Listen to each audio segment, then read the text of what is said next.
$27.40. That's it. That's the entire gap between where most people are right now and a $10,000 savings account. Not a salary increase, not a second job, not a windfall from someone who remembered them in a will. $27.40 every single day adds up to exactly $10,010 over the course of a year. Most people hear that and feel the irritation immediately. That's not how money works for me. And what's interesting is that irritation is worth paying attention to, because it's pointing at the real reason most people who want to save $10,000 never do. It's not the math. The math is straightforward. It's the architecture. The financial system most people operate inside wasn't designed to help them accumulate. It was designed to keep money moving, specifically, moving away from them in amounts small enough to feel acceptable. What they don't tell you about saving isn't a secret. It's a structural reality that becomes visible the moment you start looking at where $27 actually goes in a given day, and who built the systems that take it. Here's the money belief that shapes almost every financial decision a person who isn't wealthy makes. I would save if I earned more. It sounds reasonable. It feels like economic realism, and it is almost never true. Studies consistently show that savings rates, the percentage of income a person actually saves, do not rise meaningfully with income increases below the top 2 quintiles. People who earn more tend to spend more. The category of expenditure changes. The behavior doesn't. The real reason you're always financially behind isn't your salary. It's the invisible system of small extractions you've been normalized into accepting. Think about what $27 actually is. It's a streaming subscription and a coffee. It's a food delivery convenience fee and a parking app charge. It's the difference between buying something at full price because the notification said the sale ends tonight and buying it 2 weeks later when the same item appears at a lower price on a different platform. $27 is almost never experienced as $27. It's experienced as 7 decisions across a day, each one individually reasonable, collectively catastrophic. This is what the financial system understood long before most consumers did. In 2019, a West Coast fintech consultancy published internal research, later cited by the Consumer Financial Protection Bureau, documenting that the average American with a household income between $40,000 and $70,000 per year maintains between 11 and 14 active subscription charges at any given time, with an average of 3 they cannot immediately name when asked. 3 charges: active, invisible. The industry term for this is subscription decay, the documented tendency of consumers to stop monitoring recurring charges within 4 to 6 months of authorizing them. Financial products are specifically designed around this decay window. The trial period ends. The charge continues. The account is set up to make cancellation just inconvenient enough that the path of least resistance is to let it run. That's not an accident.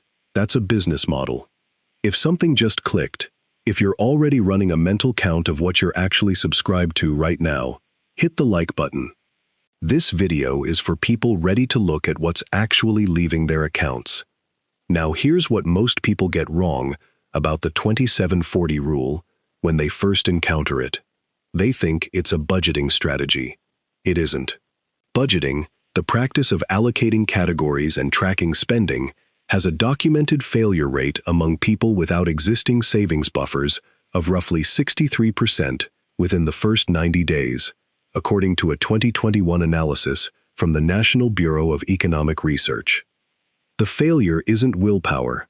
The failure is that budgeting asks people to resist a system while continuing to live inside it. Every friction point in the spending environment is specifically designed to make resistance expensive, emotionally and sometimes literally. The 27-40 rule isn't a budgeting strategy. It's an extraction audit, and those are different things entirely. Before going further, one concept worth naming precisely. Behavioral economists call it friction asymmetry. Here's what that means. Spending has been engineered to be frictionless. Tap, click, confirm. The moment between impulse and transaction has been systematically compressed by 2 decades of fintech development. One-click purchasing saved card details, buy now, pay later embedded at checkout, auto-renewal defaults. Every design decision in the modern spending environment is made to reduce the number of deliberate choices between a person and a transaction.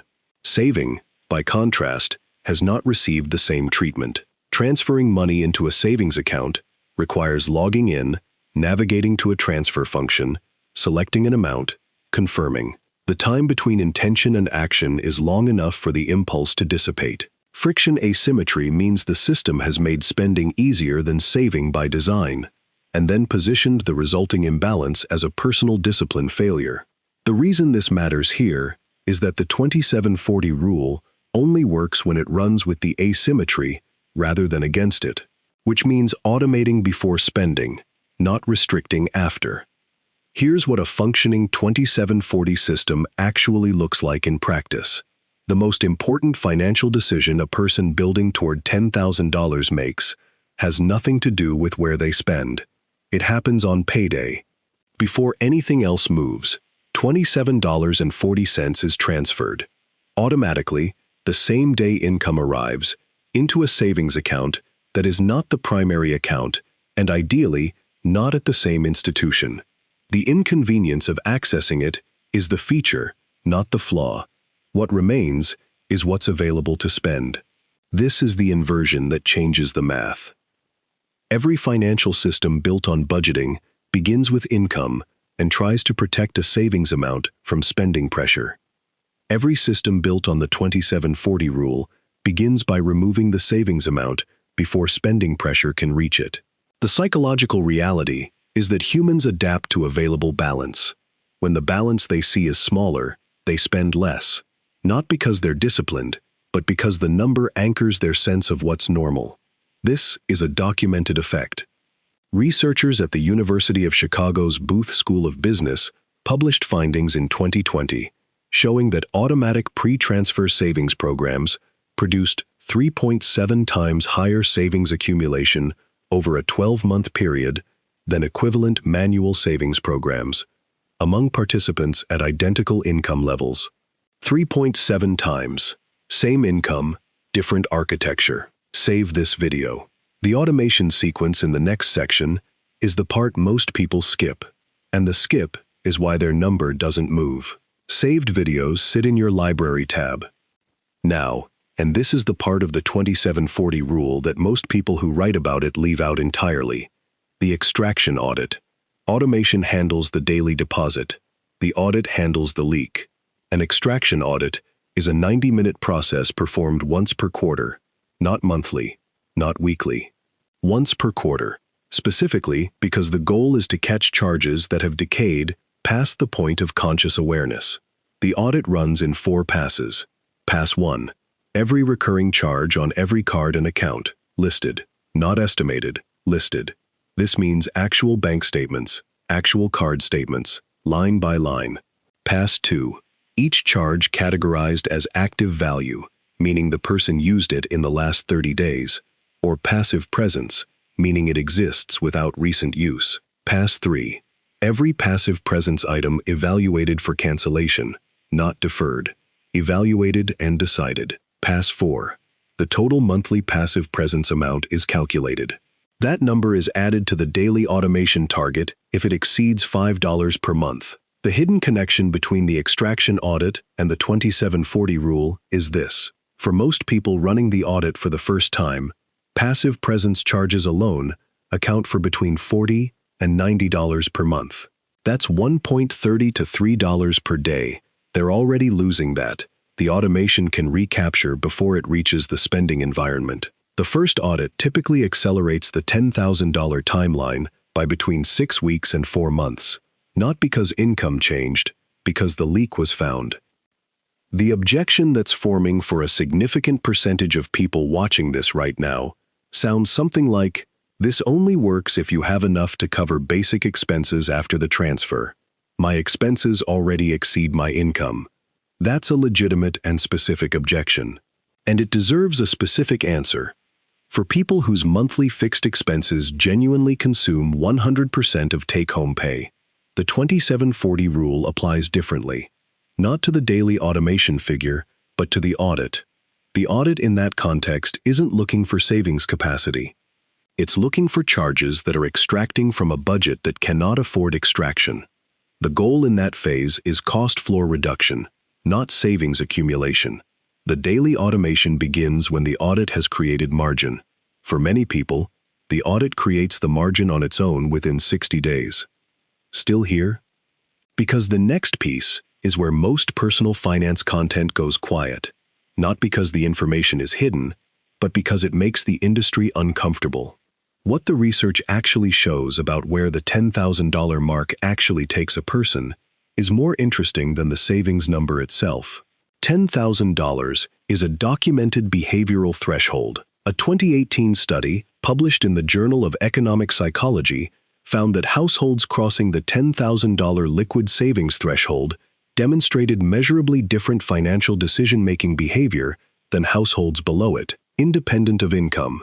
They negotiated salary increases more frequently and accepted lower counteroffers less often. They declined financially disadvantageous contracts at higher rates. They reported significantly lower financial anxiety, even when controlling for income level. $10,000 isn't just a savings number. It's a behavioral shift. The people who designed financial products, overdraft programs, payday loan structures, buy now, pay later platforms, understand this threshold better than most consumers. A person with zero liquid savings is a person who cannot walk away from a bad financial product.